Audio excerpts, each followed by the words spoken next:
Bismillahirrahmanirrahim. Assalamualaikum warahmatullahi wabarakatuh.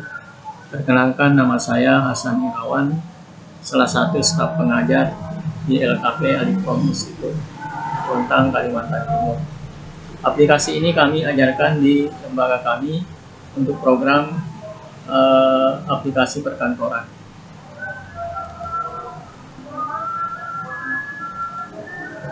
Selanjutnya, terkait dengan pengenalan dasar komputer, kami ingin sharing kepada teman-teman semua, kita membahas pada pertemuan kali ini tentang pengenalan dasar komputer. Berbicara tentang pengenalan dasar komputer, maka kita harus mulai dari organisasi komputer. Jadi komputer itu memiliki organisasi. Yang pertama, atau struktur organisasi, yang pertama ada hardware. Hardware ini adalah perangkat keras komputer yang dapat dilihat secara nyata. Kemudian diantaranya ada CPU. CPU itu singkatan dari Central Processing Unit. Di dalamnya ada beberapa bagian. Kalau kita coba buka, itu ada prosesor. Prosesor itu adalah otaknya komputer.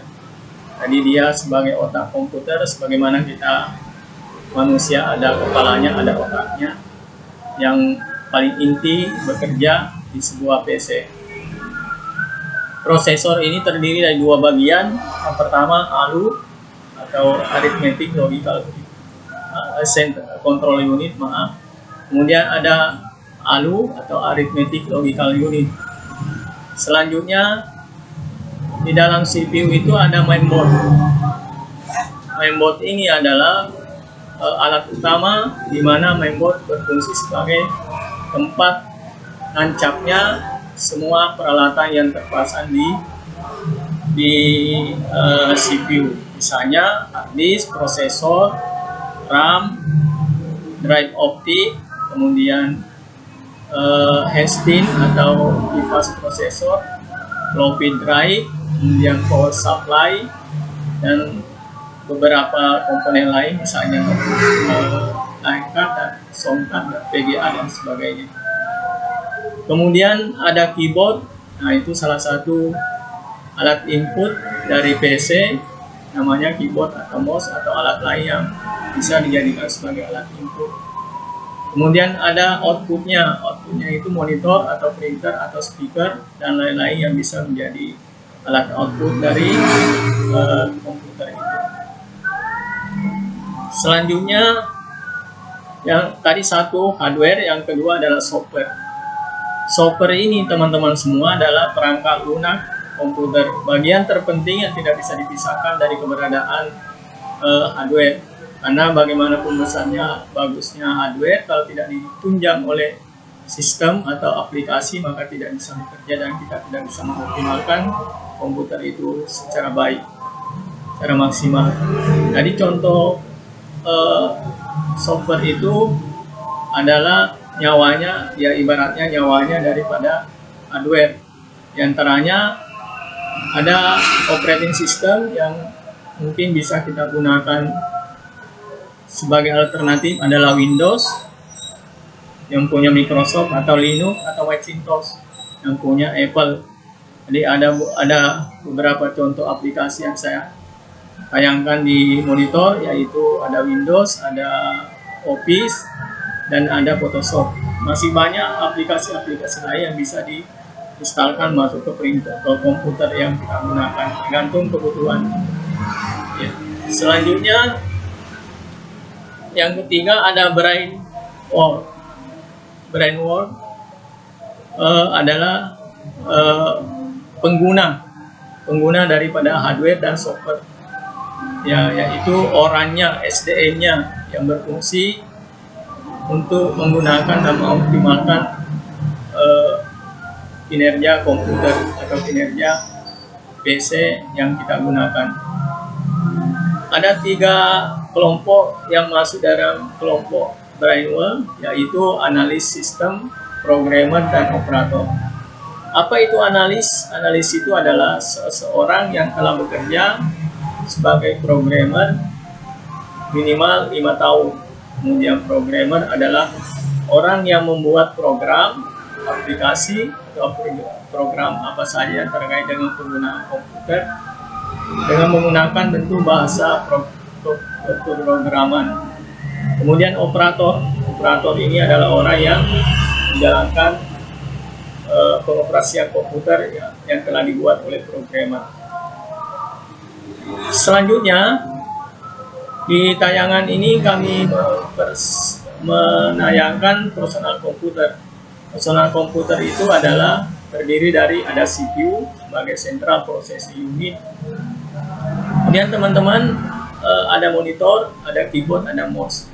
Cukup lengkap buat mengoperasikan komputer dengan adanya CPU, monitor, keyboard, dan mouse.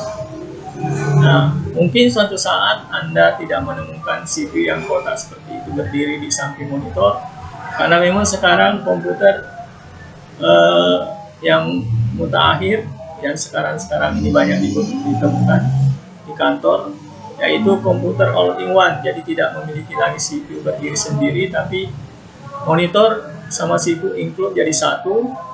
Nah, itu namanya PC all-in-one.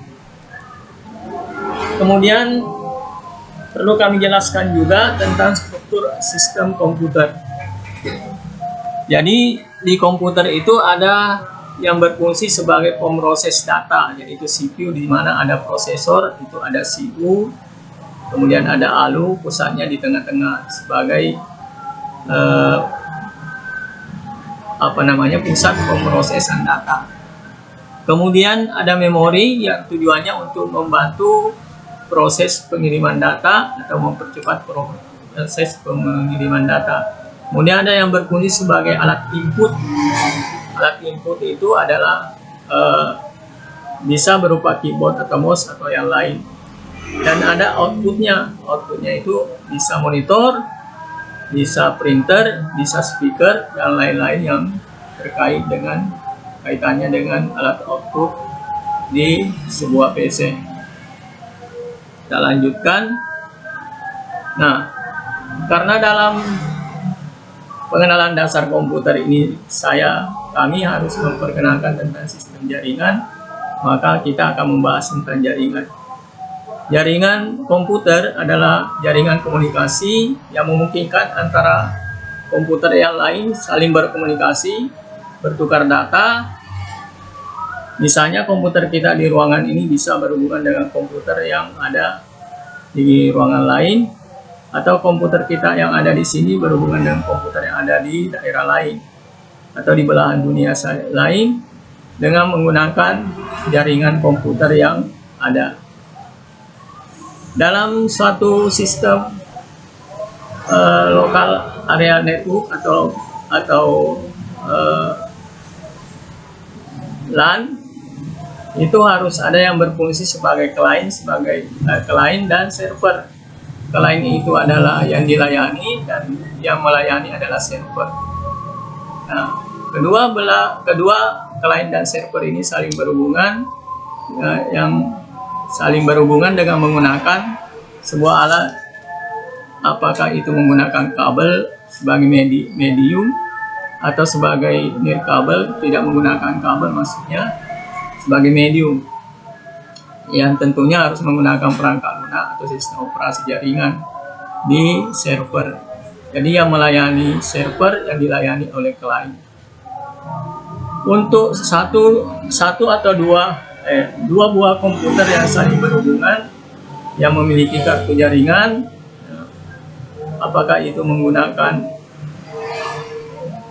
kabel atau nirkabel, maka itu disebut jaringan LAN. Kalau mau memperluas, kita harus menambah alat yang disebut dengan hub atau switch hub, drive, switch router, dan gateway. Nah, ini contoh jaringan yang ada. Jadi sebesar apapun client yang ada di dalam satu ruangan, untuk berhubungan dengan server atau printer harus menggunakan LAN atau menggunakan LAN, local area network.